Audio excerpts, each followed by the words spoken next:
Xbox Era.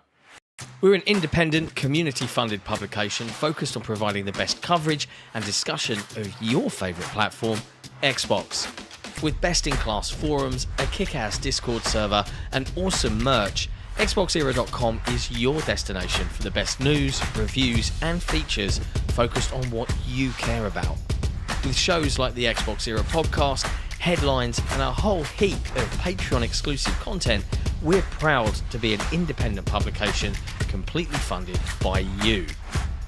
If you value having an outlet truly focused on your preferred place to play, you can become one of the cool kids by supporting us directly via Patreon. Just head to patreon.com/Xbox Era. You get cool swag and awesome perks, and we get to keep doing what we do. Become a part of the best Xbox community on the internet and help us grow even larger. Thank you for your support. This Xbox Era is only made possible by the support of an amazing community, and in particular our legendary and growing army of Patreon supporters. Our executive producers, Top, The Scarecrow 121, Peter B, MadJack, Mohammed Sherez, Kevin S, Korkenstein, Jordan White, Jordan Andau, Frankie C, Terran H, and Britt. Our amazingly generous grand benefactors who take their support and dedication to Xbox Era to another level. Krat56 and Assassin. And then there's our boss, our leader, our shining light in times of darkness, the one and only Xbox Era CEO, Torn Raptor. You guys are all fucking awesome. If you enjoy the content Xbox Era produce and want more of it, and you're not a patron, consider heading over to patreon.com/Xbox Era, pledge your support, and get cool swag in return.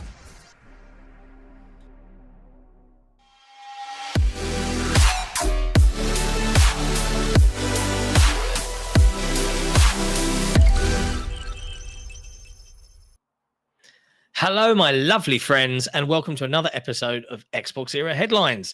The date today is March 13th, 2025, and today Jesse and I will be taking you through all of the latest in gaming news from across the industry. As a bonus for our wonderful patrons, we make audio versions of these episodes available for them to listen to in their preferred podcast app. But if you are on Spotify, you can link your account to Patreon and listen to it there instead. As always, if you want to become one of those amazing legendary Patreon members, head to patreon.com/Xbox Era, because frankly, we really need you. Hey, Jesse, it's Thursday. It's an eventful week again, as per usual. How you doing? Pretty good. Been typing up lots of friggin' shit all week on the website. Looking forward to getting back into Shadows and finishing it up maybe today, because Atomfall could potentially be in soon, because that's only, 2 weeks away or so. So yeah, it's exciting times. It's nice to jump from one thing to another and then immediately jump right into South of Midnight. Oh, wait. You're going to steal that one.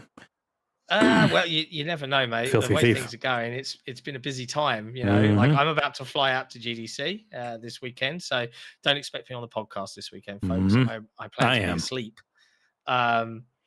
But yes, I think that's the one downside. Like, don't get me wrong, working in video games is really awesome, and I'm never going to poo-poo it.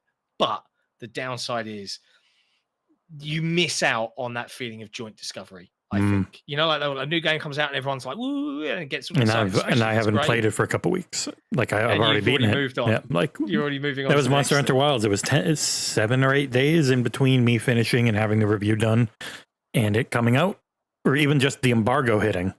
And then it was still another couple days before it was out, and so everyone's jumping into this thing, and I'm like, yeah, let me know what you're feeling in 30, 40 hours. And I don't know, discussion's really fallen off on that one. I think it's a good game that will be great when, like every other one recently, it has this expansion come out. Yeah. Now, Boots here is desperately trying to get me to pay some attention to her. I apologize if she knocks the mic, because she's being very demanding right now. It's been an interesting week for video game news. There's plenty to talk about. But before we do that, a little review has dropped on the website this morning for a game that came out last year. Last May. called Mullet MadJack. But you've been playing the Xbox version for a little bit. Mhm. And what did you think? It surprisingly works on console despite not having any aim assist. So it is an incredibly fast, focused first-person roguelike. You can turn the timer off and just play it like it's a corridor shooter if you so prefer. But without having the 80s synthwave anime over-the-top gory aesthetic from Brazil, of all places, without having aim assist, instead it seems to have bullet magnetism. So as long as you're anywhere near their head just goes pop. I might be wrong. It just really feels that way because it does require pretty good aim with mouse and keyboard. Obviously, you don't get that with a controller in the same way. But yeah, the game's really good looking.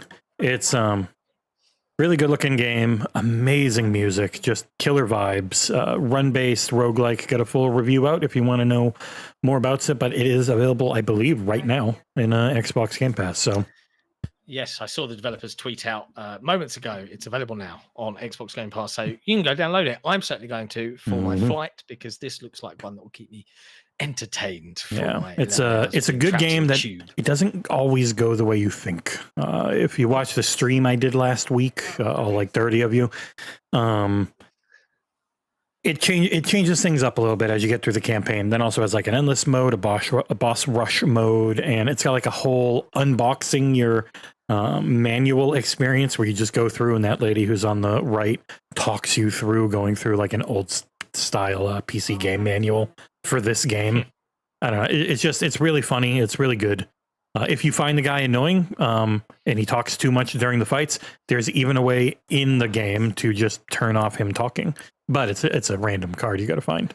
Or if you like him talking, you can make him talk more. But yeah, it's a really good, really fun game.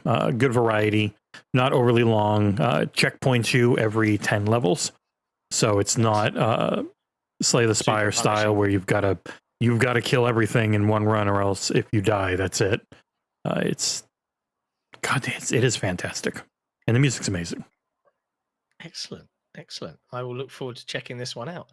If you want to check out that review, you can head over to xboxera.com right now, or alternatively, after you finish watching headlines, you can watch the video. It's up to you. It's up to you, dear viewer. Speaking of you lovely dear viewers, please do hit that thumbs up button if you're so inclined. It does help us when it comes to the algorithm and all of that jazz. And we're going to dive into the big topics of the week. The first one being the one that's kind of probably going to dominate a lot of the conversation today, and then we'll rattle through everything else as best we can. Jez Corden, Windows Central, dropped a little report about Project Kenan. Wait, I mean Kenan. Oh, those insider journalists, they're just arguing about code names.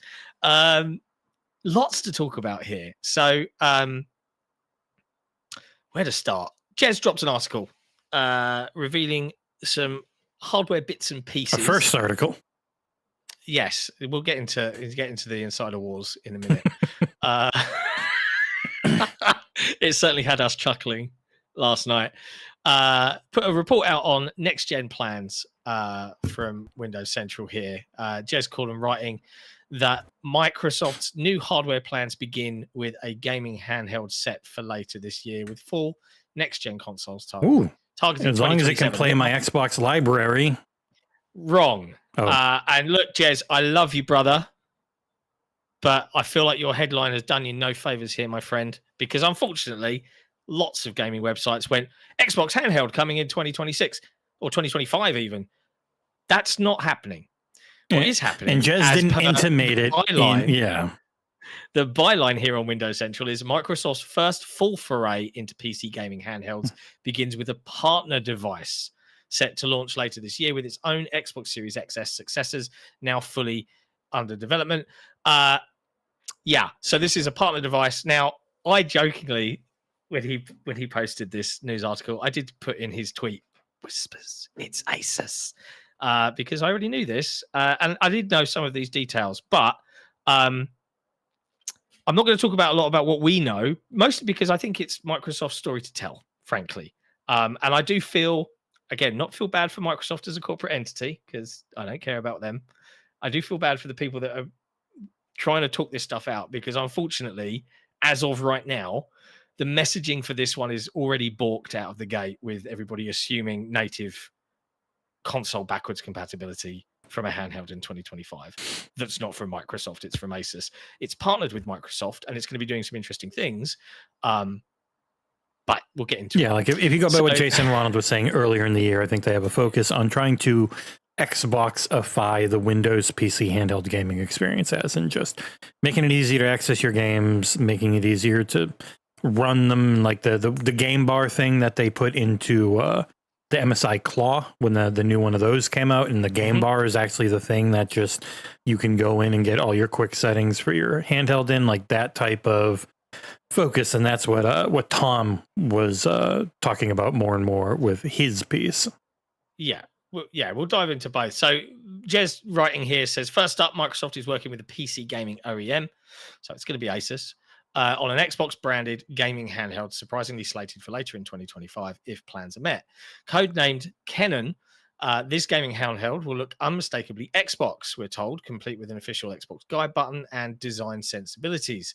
Given that this is a partner device, we expect it to be more PC oriented. So it's going to be running Windows. It's going to be putting the Microsoft Store and PC Game Pass front and center, alongside the ability to install things like Steam, much like you can on the existing Asus ROG They're Ally. all just little Windows. They're all Windows 11 machines. But the biggest problem with the Asus ROG Ally and a lot of the PC handhelds is Windows. Steam Deck overcomes that with Steam OS, but it's more limited in terms of everything else it can do. So this is a bit of a bridging period, and I'm writing an op-ed piece on a lot of this stuff, so expect to see that at some point later on today, that just kind of dives into a little bit of the detail here, because this is a transitionary period for Microsoft. Do we all want the super duper new stuff with the backwards native compatibility and having all of my console games on a handheld and on a new console and be able to play PC stuff? Yeah, I would imagine a lot of Xbox fans would probably quite enjoy that. Baby steps. 2027 is really the target here, so we have to kind of just take these transitionary moments where we can get them. I will say, people are like, they're going to be too late to fight against this thing. And Tom's like, this might have sold upwards of 4 million. So it's like, it's good. It's good for a PC handheld, but it's a burgeoning new little market, and the console handheld market is much bigger. And kind of always has been, thanks to Nintendo. Even though like the PSP and the Vita and stuff, like they've all done plenty more than this has done. Yeah. And this is solid hardware, but it's PC. You are still having to deal with all the issues of PC games, even though they fight very hard to try and make as many things work as well as possible. Steam is a surprisingly small company of like 350 people, so they are always severely limited compared to the behemoths in the industry in ways that would be surprising. Absolutely. And I'm just responding to some comments in the chat here. Bruno Lopes, it's just an Xbox thing, bro. I mean, I wouldn't necessarily just, I don't know, disparage it in that way. I think it's going to be doing some interesting things. But the beauty of these interesting things is, in theory, these improvements that we're going to see on this partner device will hopefully come to other devices. And that leads us on this transitionary journey to the end result in 2027. So again, this is like the in-between period. All right. Like, I think people just need to accept this. It's not my job to explain whatever Microsoft are going to do, because they haven't spoken about it yet. No. I look forward to hearing about bad messaging in a month. Well, NC's like, I feel like they're doing stuff in wrong order. Doing half steps is just confusing for people. It's like they haven't done anything yet. We have to see what they do and how they message it. Yeah, if it's very clearly a handheld PC, then it shouldn't be. But I mean, confusing. It's not a test as much as it's them continuing their work on, as Tom talks about, unifying the Microsoft Store and Windows, like the Xbox ecosystem and Windows, where eventually the plan is Xbox and Windows are the same thing, essentially, when you're playing games. And the Xbox console experience comes to PC, and you have those Xbox console versions of games we are used to that just work on their targeted hardware. but it also can work on your PC in the exact same way and take full advantage of your extra power or anything like that. It makes it easier for devs, which is always key, because as we see with PSSR and pretty much anything you give that is more work for devs without any guarantee of it being useful, they just will stop doing it because they don't have the time or money to hope that your thing works. Unless you're Sony, you bully them into it. Now, as well as Jez's reveal of this handheld partner device, the Windows Central sources also indicate that Microsoft's internal successor to the Xbox Series X and S platform has now been fully greenlit all the way up to CEO Satya Nadella. For now, Jez understands that Microsoft's next-gen hardware plans include a premium successor to the powerful Xbox Series X, alongside its own gaming handheld and several new controller options. Tentatively, these new console devices are slated for 2027. So notice what wasn't in there. Series S. Because it would be the handheld. Series S. Yeah, that's and that's great. It makes no sense to do a Series S and a handheld. Do a handheld and let it dock. Yeah, let it dock, baby.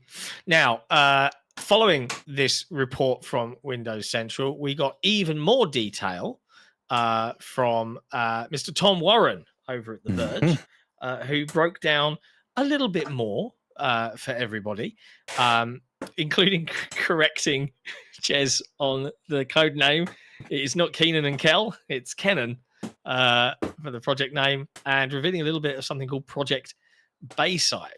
Now, it is I'm going to say paywalled article. It's part of The Verge's Notepad subscription service. However, a few little tidbits that we can talk about. Warren clarifies a few things about Xbox's thinking behind new hardware, stating that sources familiar with Microsoft's plans tell me the company's Xbox platform plans for this year and beyond are centered on one big goal: the unification of Windows and Xbox. He goes on to say that Xbox is planning a new handheld, tentatively slated for later this year, that will be made in partnership with Asus, called Project Kenan, and should show the first glimpses of Xbox's work to unify Windows and Xbox. He then also discusses Microsoft's aim to ensure there is a common Xbox-centric UI across multiple devices that further kind of blurs the lines of Xbox and Windows together. You can go read that over on The Verge if you want to pay for such things. And yes, there you go. There is a little bit more detail that I could share, but I'm not going to because I can't. But did you read Jez's second article? Well, let's dive into that and see what Jez revealed. A lot. All of it is all of it. He literally just said everything. He just splurged it all today. Yeah, price, who, all that stuff. Let's have a look. Did we cover it? Yeah. Did we cover it? Oh, no. I linked it, but no one did. Oh, okay. I linked it while at the vet, and still no one did. Tons of new info from Jez. Yes, okay. So then, after the Insider Wars, you're sounding a little Nick-like, John. You got to be careful there. Yeah, I don't want to sound too Nick. I know things, but I can't say. Just but it's just, it's like... Nope. Let me at least defend my case here. It is frustrating to I don't know. Sometimes you will sit on stuff, right? Just personally speaking, because it is in no one's benefit to talk about it yet. It's not. You could get clicks. My story to tell, but you can get clicks anyway. That's all anyone cares about. Hey ho. Jez then spilled everything that he knew about Project Kenan in a further article that, by the way, he wanted to make sure everybody knew was free. Insider Wars. I loved it. So he confirmed, yes, it is Asus. And he's written here, I exclusively revealed Xbox's Project Kenan earlier this week, detailing the first salvo in Microsoft's bold new hardware direction for its gaming platform. But you want more details, right? Kenan, not Keenan, as I previously wrote, curse you, Warren, is an OEM-built PC gaming handheld at its core, akin to the Asus ROG Ally or Lenovo Legion Go, and is set to launch later this year, providing nothing goes awry. Microsoft is working closely with OEMs on making sure Windows is more friendly for dedicated PC gaming devices like this, with a large amount of effort being poured into the Xbox app, Xbox services platform on Windows, and the Xbox game bar on Windows itself to that end. Since I've been getting tons of questions about Canon, I've put together an FAQ to answer some of the major queries I've received from you all and read in the comments here on Windows Central. In news that may not shock you, it's Asus that have been tipped to build Xbox's Project Canon device. We can corroborate a report from The Verge's Tom Warren that Project Canon is indeed Asus and will feel essentially similar and familiar to an Asus ROG Ally, albeit with an Xboxy twist. According to our trusted sources, Canon will blend Asus's stylings with updated design conventions more typical of an Xbox-style device, with more prominent grips and a dedicated Xbox Guide style button. It's unclear whether Canon will sit alongside any prospective Asus ROG Ally 2 as a separate SKU, or whether it is, in essence, the ROG Ally 2 subsidized by Xbox. So all of this is still out in the open. Now, I agree with Jez. He says here that the Asus ROG Ally is arguably the best PC gaming handheld on the market. I would certainly concur. It's the best balance of specs, design, weight, and price. And then...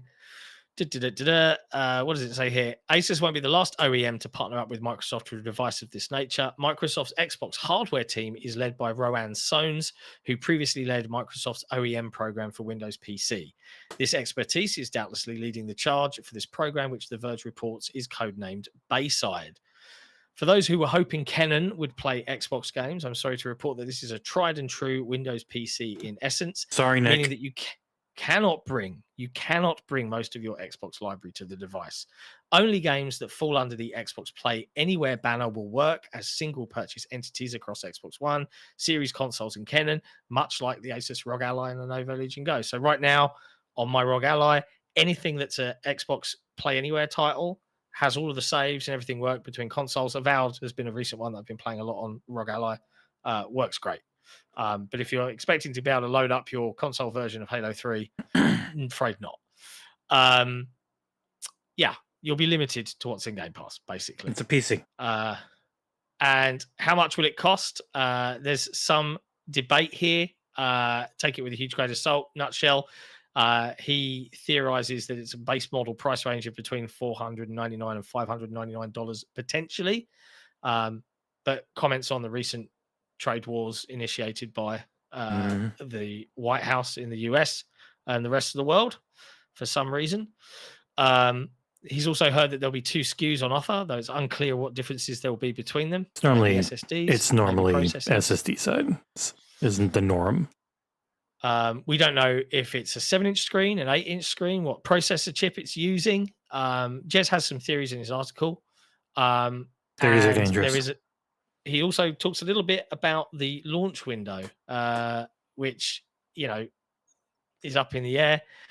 Microsoft Build is slated for May 2025, and the Xbox Summer Showcase drops in the first week of June. That's a good time to show off a new piece of hardware for a new partner Windows OEM program. But there are a variety of things that can hold the date as well as the launch window, given the state of the world at the moment. But yeah, there you go. There's lots of info there. Go read out the article. I'll put Jesse's other one here in the chat. Ray Oid in the chat asking if Master Chief Collection works on the ROG Ally. Yeah. Well, no, you said Halo 3. Console. Yeah, you meant 360 version, not the MCC version. Correct. But Britta's also right. Everyone always has to qualify everything because plans do always change. Yeah. You like your new nameplate? Special John. I will never be that way. I swear to God. It's just amusing to me that I often get like a little tidbits on some of this stuff, and then like the next week, someone writes about it. Mm-hmm. Everyone, you all constantly hear from the same few people. Think it's different. I agree to a degree. I think a lot of people hear from like one, and it might not even be. Oh well, even if you did say, well, I heard it from this guy and I heard it from this guy, and they're completely different, but they both heard it from the same guy. From one guy. Yeah, it's the same thing all the time. It's just there's like one person in the chain that can't help themselves and has to then spread it to like 70 people. So I think that there is probably a bit of that in the insider culture world. Not a bit.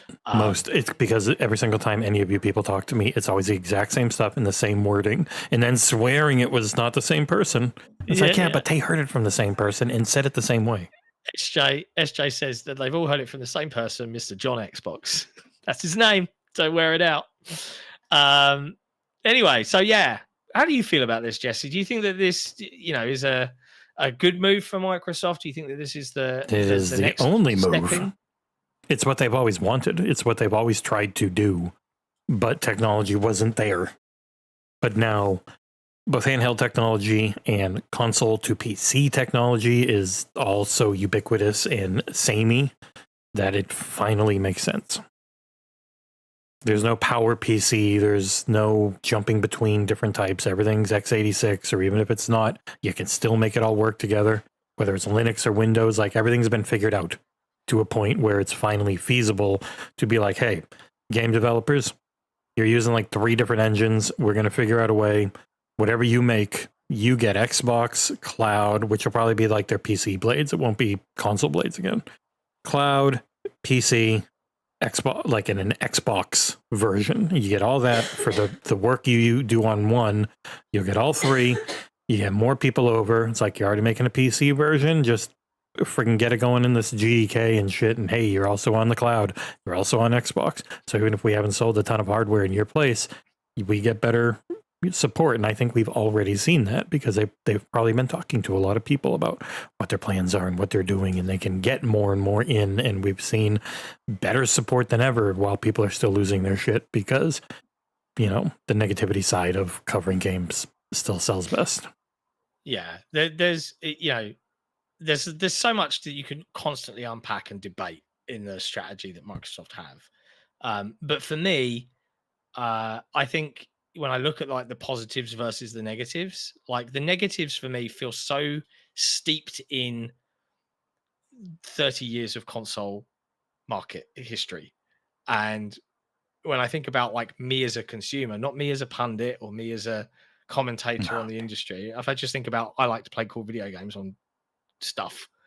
A world where whatever I buy, I can go from this device to this device to this device, and it seamlessly follows me through and supports what I want to do and how I want to do it. Mm-hmm. Like, I don't give a flying fuck about Microsoft's bottom line or how many console hardware they sell, and yet the industry that comments on all this stuff just seems to just hold this as this one solidifying metric of success that we must measure everything by. And it strikes me as bizarre because I like just playing games. So yeah, like it's a transitionary step period for Microsoft. And it's unfortunate, I feel, that, and I'm not knocking anybody for writing this news story up. This is what journalists do. But I do feel it's always the case, it seems, for MS, that when they're going through these kind of bumpy transitionary periods, they leak way too much, and they never get the chance to just say their case straight off the bat. They have to then fix a mess effectively that people have already built expectations in their mind before they've had a chance to even speak aloud.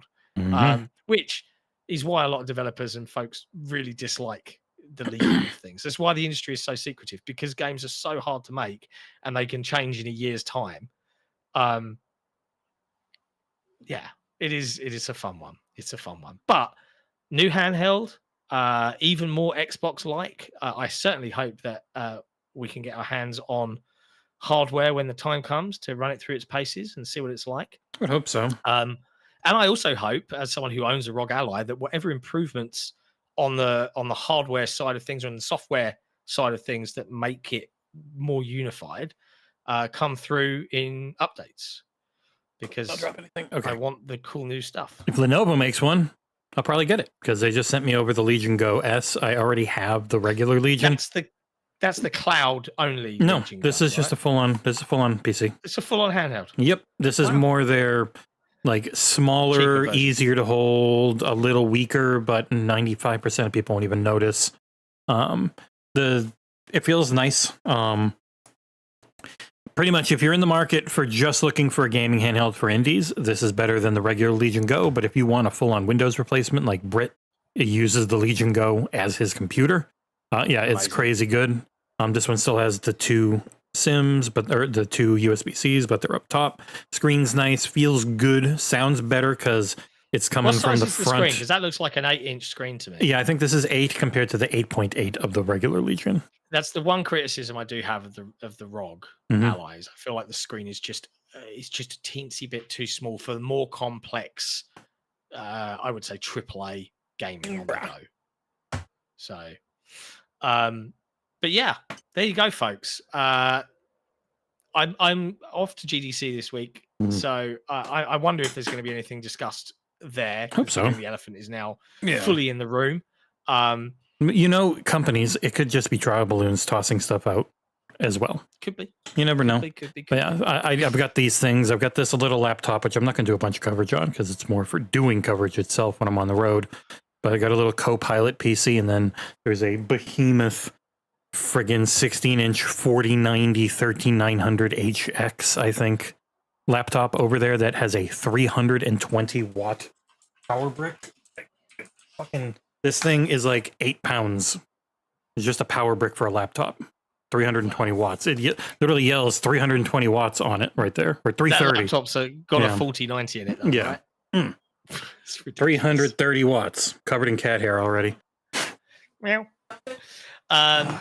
All right, next up in news, staying on the Microsoft train for a little while, rumor time, Oblivion. This one's been bubbling around for a little while with regards to a remake of Elder Scrolls Oblivion coming from Virtuos in partnership with Bethesda. Over on Twitter, Nate the Hate says we should hear news about the game within the next month and that it could release before June. Andy Robinson over at Video Games Chronicle then corroborated this information, suggesting he's heard the game could release as soon as April. Is it true? Is John, it real? tell me as an insider, did you also hear it might be in April? I heard it would be in the next couple of months. So. Yeah, the Oblivion remake is something we've heard about a bajillion times. Yeah. I don't.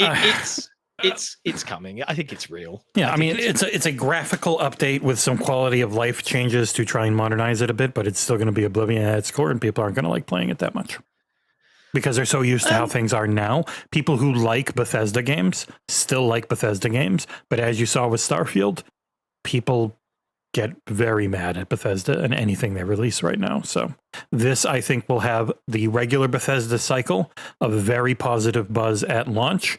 It'll be the worst thing ever a month after launch, and then it will be loved 2 to 3 years after launch again.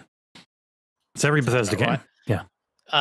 I think, I wonder, is this going to be a swift announce release? Is it going to be a shadow and drop what in price? some future show? $50 coming yet? Yeah. What's it going to cost? I mean, like, it's a beloved Elder Scrolls title, and it makes sense to remaster it.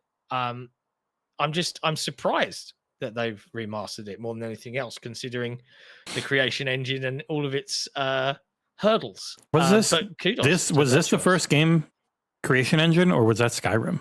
This might have been Gamebryo. This might have been the first. Might have been Gamebryo. No, this might have been the first creation engine. What engine? Oblivion. Let's see if that gets it for me.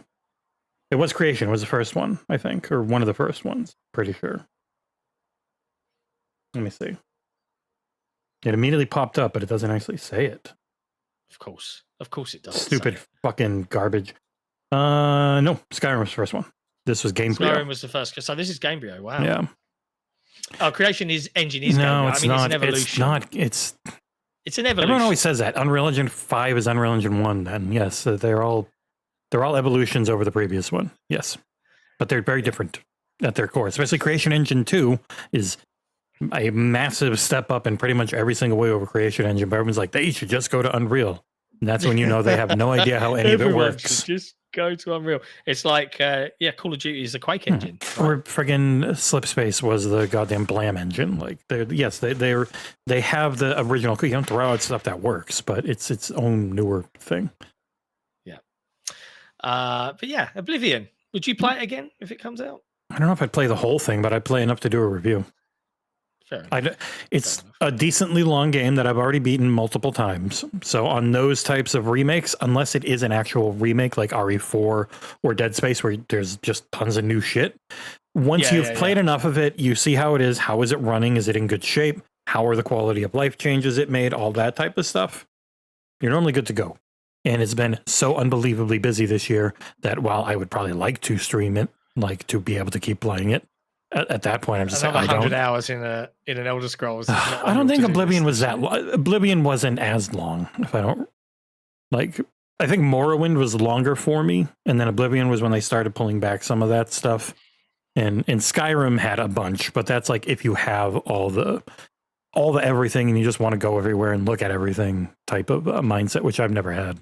So I'm mostly curious about how pretty Virtuos have made it if it's in Unreal 5. Like, how pretty is it going to be? Because they've done a very good job with Metal Gear Solid Delta. So even I, back in the 360 early days, bought into the FOMO and picked up Oblivion, even though I knew I would bounce off it because it's a lengthy RPG that probably wouldn't gel with me. But even I was wowed the first time I stepped out of that sewer and was like, oh my God. Yeah, I think I beat Oblivion like 30, 35 hours. Yeah, but you can spend like 80 to 100 in it. Yeah, for sure. All right. Next up in news, Ubisoft are in the news again this week ahead of their Assassin's Creed Shadow release because a Ubisoft shareholder has a protest plotted for outside the Paris headquarters, accusing the company of failing to reveal discussions with Microsoft, EA, and others who are allegedly interested in acquiring IPs. This is via Vicky Blake over at IGN, a contributor there. A minority shareholder in Ubisoft is attempting to organise a protest outside the company's Paris headquarters, accusing it of failing to disclose alleged discussions with Microsoft, EA, and other publishers reportedly interested in acquiring its franchises. In a statement seen by IGN, Juraj Krupa, CEO of AJ Investments. I've heard of this guy before, AJ Investments. I don't know why he's been in the news before. I'm sure he has. Claimed Ubisoft is horribly mismanaged by current management and wants a clear roadmap for recovery from the senior team to address declining shareholder value, lackluster operational execution, and failure to adapt effectively to market trends. Krupa alleged that Ubisoft has not been transparent about its decision-making, accusing the firm of hiding information, including on Assassin's Creed Mirage DLC partnership with the Saudi investment firm Savvy Group. The shareholder also pointed to a restricted article published by business investment platform Merger Market that alleged discussions between Microsoft, EA, and others that are interested in acquiring IPs from Ubisoft. Management did not inform the public about these steps either, Krupa claimed. Ubisoft have responded and issued the following statement to IGN. As we mentioned during our Q3 sales, the review of various transformational, strategic, and capitalistic options is ongoing. This is already so much corporate headspeak that it's making my head turn. The board has established an ad hoc independent committee to oversee this formal and competitive process so as to extract the best value from Ubisoft's assets and franchises for all stakeholders. Ubisoft will inform the market in accordance with applicable regulations if and once a transaction materializes. Now, cutting through that reads as, yeah, we were, but nothing's happened yet, so we haven't said anything. Chill out, bruv. That's what that reads like to me. So chill out, bruv. What are you doing? Yes. Do not blow up our shit. Let us continue to harass our employees. That's not at all. Or we will hit you with a baguette. Back in October, Bloomberg reported that Ubisoft's founding Guillermo family and shareholder Tencent were in discussions to take the company private following a number of high-profile flops, game cancellations, and the collapse of the company's share price.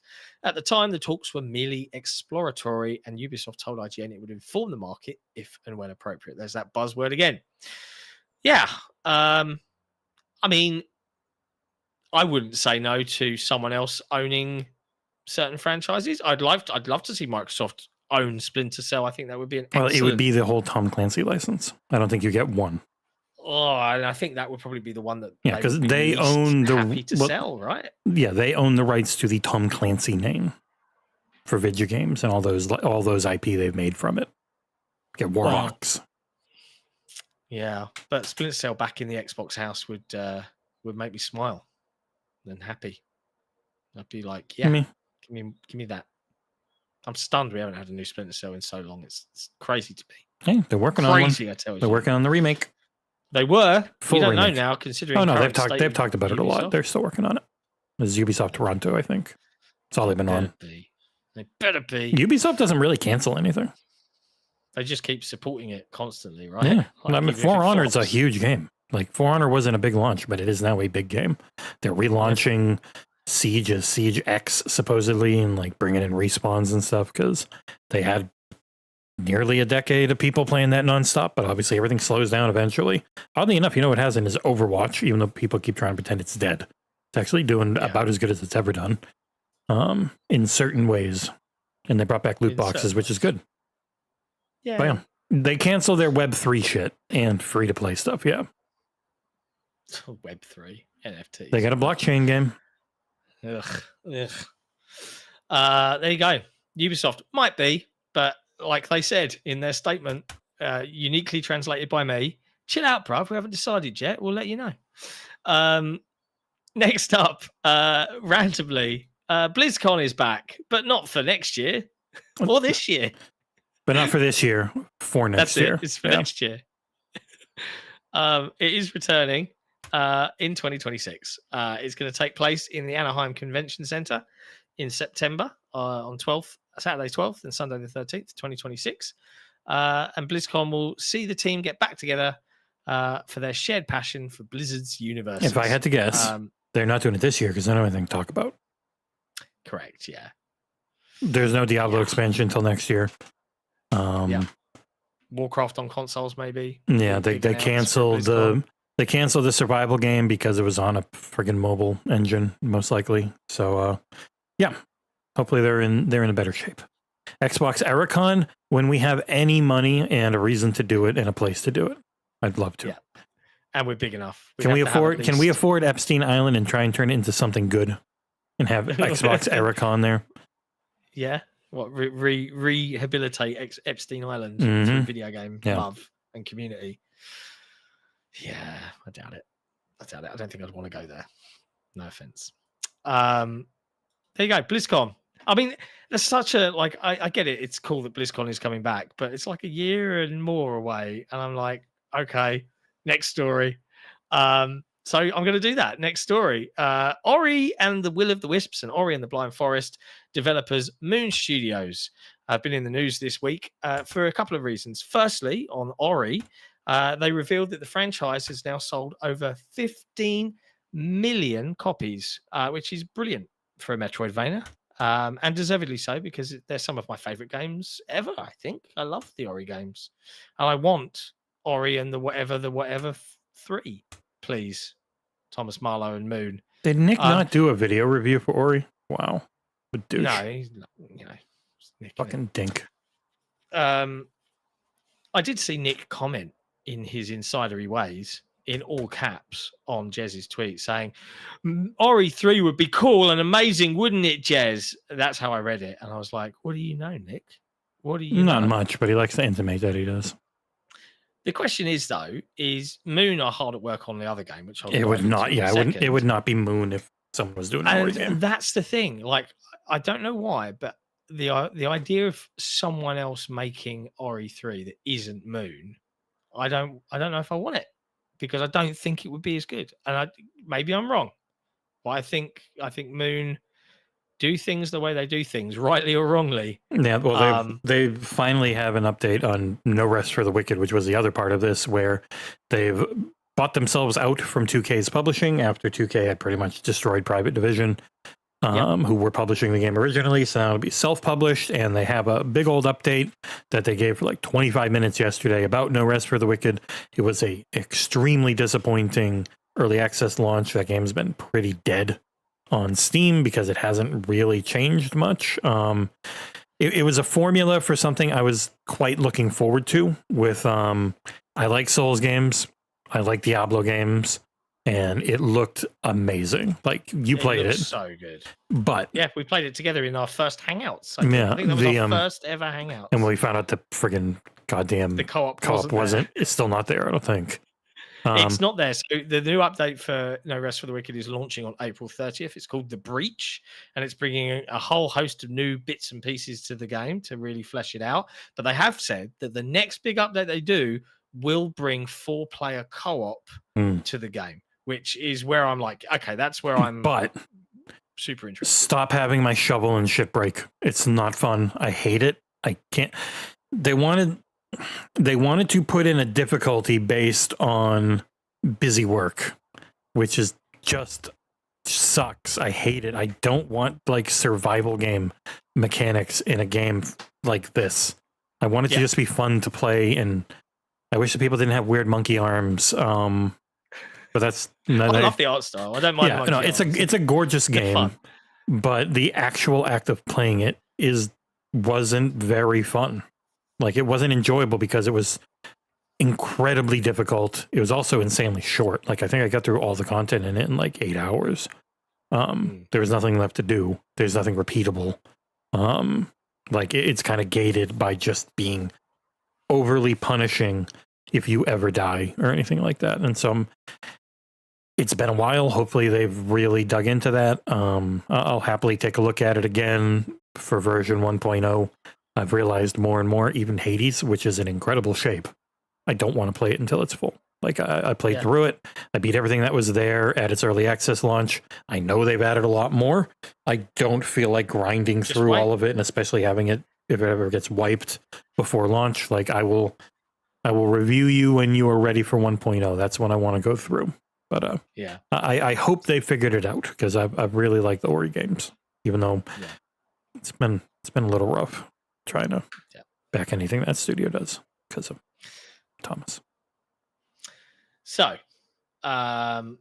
next up in news, Monopoly Go developer. This is a big one. Bad one. Monopoly Go developer Scopely has bought Pokemon Go and Niantic's entire third-party game division in a $3.5 billion deal. That includes Pokemon Go, Pikmin Bloom, Monster Hunter Now, and the teams that are working on those games. So Niantic put out a big post, as did Scopely, and shared in that post, they wrote that they've reached this agreement for Scopely, a world leader in mobile games, to acquire Pokemon Go, Pikmin Bloom, Monster Hunter Now, and the incredible teams working on these experiences for $3.5 billion from Scopely, with an additional $350 million of cash from Niantic being distributed as part of the deal, yielding a total value of approximately $3.85 billion for Niantic equity holders. Lucky those guys.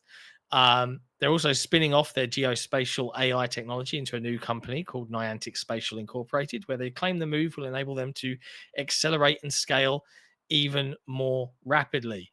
Scopely's Tim O'Brien, who is their chief revenue officer, said that Scopely has always been focused on cultivating meaningful communities through a shared love of play.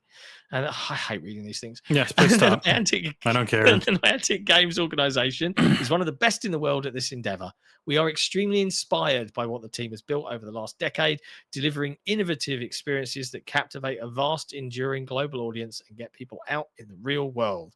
We look forward to further accelerating the team's creativity through our partnership. Few games in the world have delivered the scale and longevity of Pokemon Go, which reached over 100 million players just last year. And all of them are now very scared because Scopely is meh. Yeah, I always thought Pokemon Go was rather mid, but everything Pokemon is mid. It doesn't matter. Pokemon is a mid franchise in every way, but people don't care. They want to fuck those Pokemon. Lol. BT Maverick 707 in the chat. Hopefully, if I get the day off on Sunday, I'll be able to see John at Day of the Devs. I got my tickets ready. Well, my good man, I land in San Francisco at around 2 p.m. local time. So the plan is to dump my bags at the hotel and go straight to Day of the Devs. So, keep an eye out for a beleaguered tired-looking elderly man with a mohawk, and you'll find me. 47 PR's say hello. always been great to us around Day of the Devs. Sadly, as others might have seen, there was a Doom previews in LA this week we didn't get invited to. But, keep your eyes out. Maybe we'll be able to talk our way into something else. We'll see. Who knows? Well, I got invited to one preview event. It was an EA Dragon Age one, but maybe in the future we'll be cool enough to get invited to more. Yeah, as Xbox era, the platform that covers all Xbox related franchises and publishing teams, it would be cool to be a part of that stuff. Next up in sad news, this one hurt reading this morning. Spectre Divide developer Mountaintop Studios is shutting down the game, which only launched on consoles last month. It's a free-to-play shooter that could perhaps unfairly be boiled down to just being Counter-Strike with ghosts, but it's shutting down. In a post on social media platform X, formerly Twitter, Mountaintop Studios CEO Nate Mitchell wrote a very lengthy, heartbreaking letter thanking fans of the game, saying that we pursued every avenue to keep going, including finding a publisher, additional investment, and an acquisition. In the end, we weren't able to make it work. The industry is in a tough spot right now. Nate thanked fans for their support, saying we're incredibly grateful for the positivity and support that you've shown, and they wanted to deliver something innovative and original in a crowded genre that would bring friends together around unforgettable moments. We shook up the format, created a fresh art style and universe, and partnered with some of our heroes. All of us knew from the beginning that the odds were against us, but it's what we signed up for. It was never a surefire bet. We did it anyway. Yeah. They did try to bring the game to life. So I was speaking to a friend of mine who's a big CS good player, and he actually shared some clips of him playing Spectre Divide, which I put up on our xboxera.com article this morning, a funny one of him beginning to believe and like using the system of being a ghost and then not. And he was like, it's really good, but the competitive folks that want the sweats, it's got to do something so big to not immediately get them to try it and then move back. And it just didn't do that. And despite the console launch, which did bring in players, it didn't bring in enough, and it didn't achieve, per the CEO, the level of success that they needed to sustain the game and keep Mountaintop afloat. So Spectre Divide will go offline within the next 30 days, but they do plan on disabling new purchases and refunding any money spent since Season 1 went live via whatever platform you spent money on. So if you're watching this and you're thinking, but I love Spectre Divide, not enough people did, unfortunately, and that is that. Chengus checked the game out, I think, and quite liked it. Yeah, he liked it. He was sad when he saw the news. Honestly, it's when I talk about, I guess that's the point, right? Is when you talk about access and games and more players, like they launched on PC, they didn't have enough content. They then hit the brakes for a bit, gathered everything together for this Season 1 launch, which was kind of like their Hail Mary. Mm-hmm. And it didn't work. It just didn't work. You're always going against competition that has just years and years of content that you can't match, but people will expect. Yeah, it's so frustrating for those guys. Really feel for the devs. Next up in news, Microsoft I do have to say one thing. Go on. I did see in chat, somebody, Navy Shadow brought up that apparently Dragon Age's PlayStation Plus player numbers aren't great. And I just want to say that is based on, I think it's PlayStation trophies, or it's like the PlayStation version of True Achievements.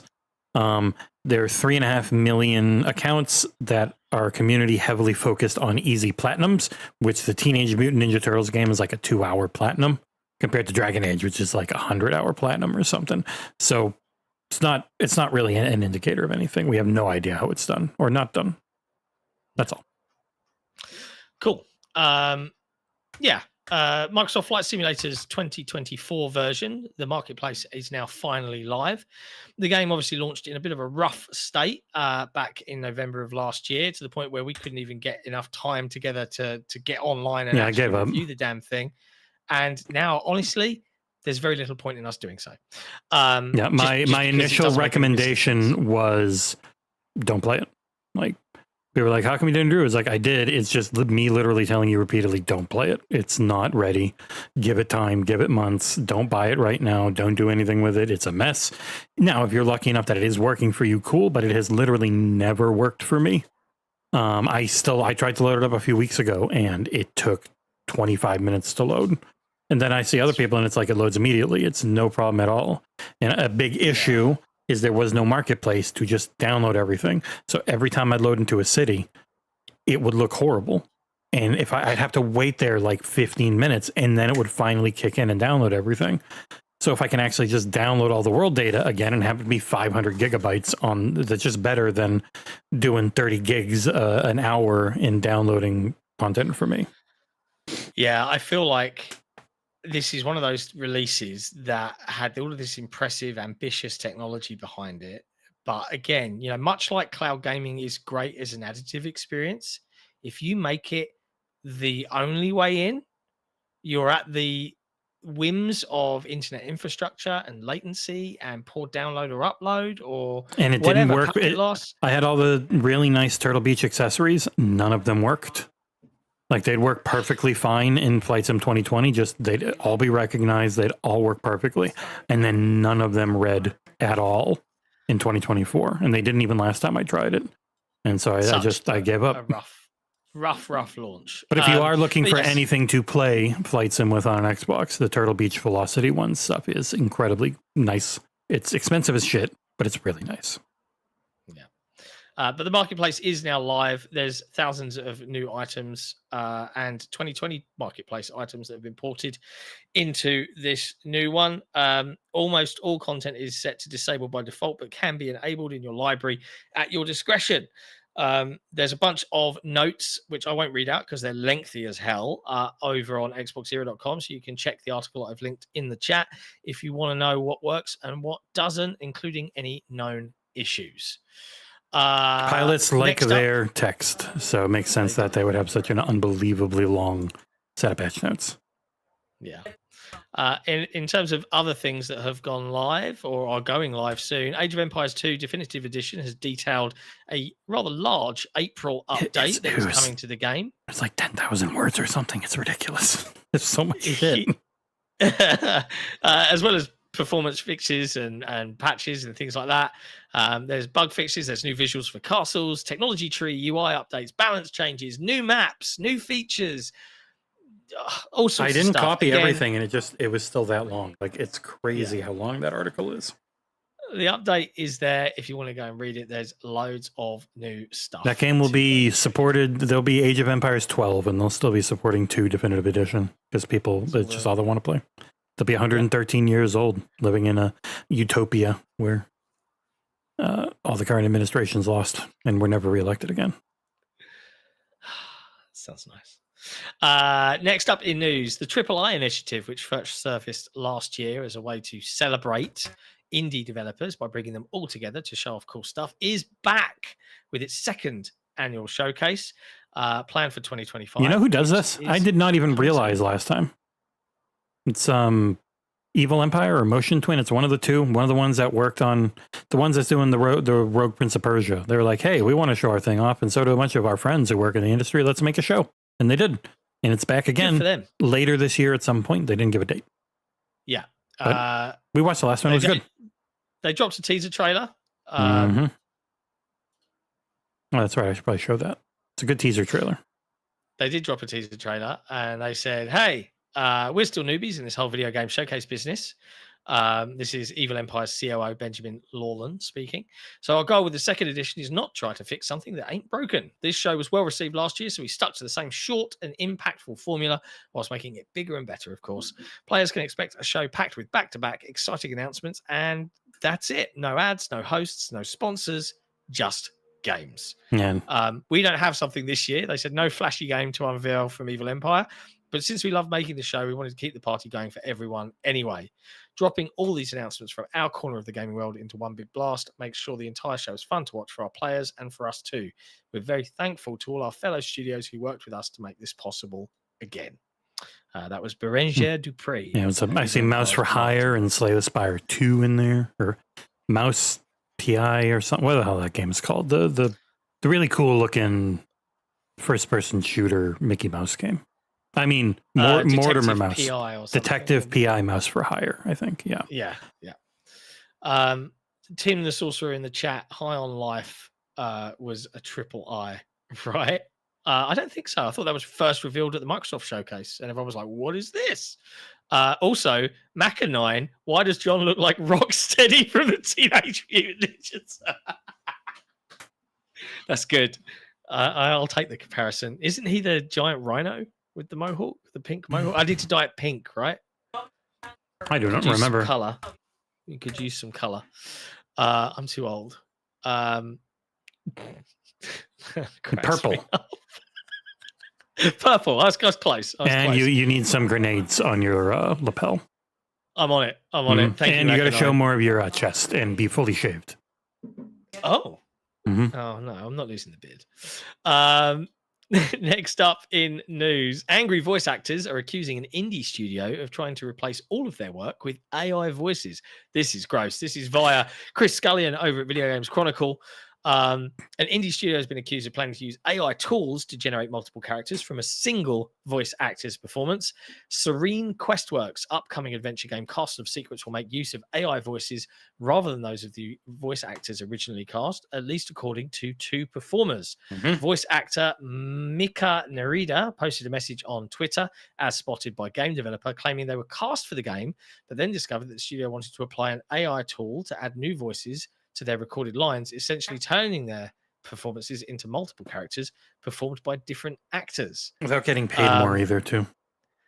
That is pretty awful. Yeah, and there was also, there was another thing with AI and voice acting. There was Zenless Zone Zero, fired people over AI stuff. I don't know.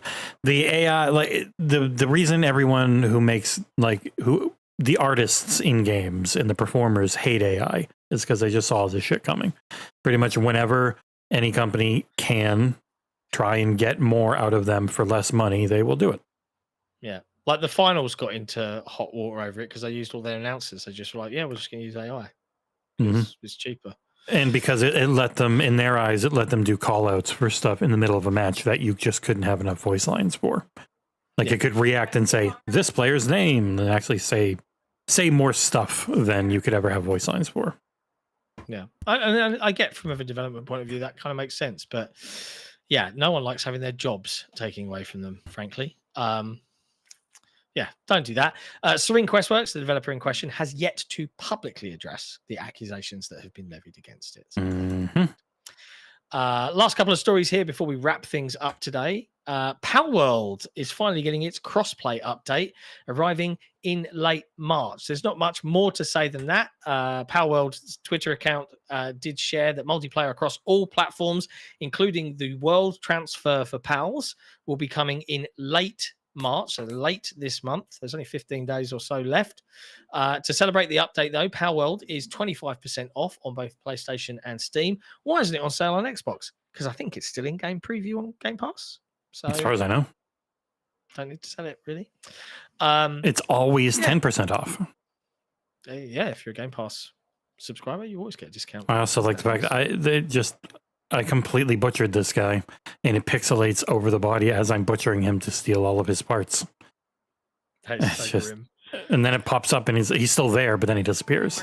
It's like it's such a weird thing. It's a weird, kooky, cool game. Interested to see what they're working on with Abu Bakr Salim and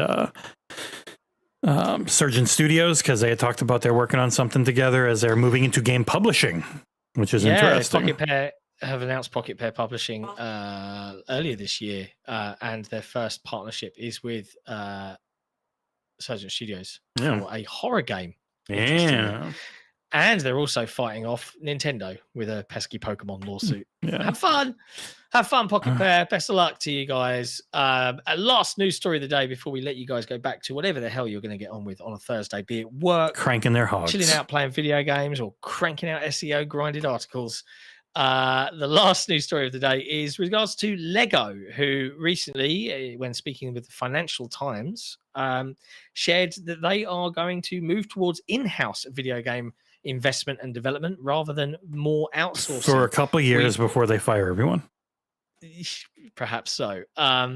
Niels Christiansen, Lego's chief executive, has seen a strong period of growth for the brand for Lego, when revenues have doubled to $10 billion since 2019.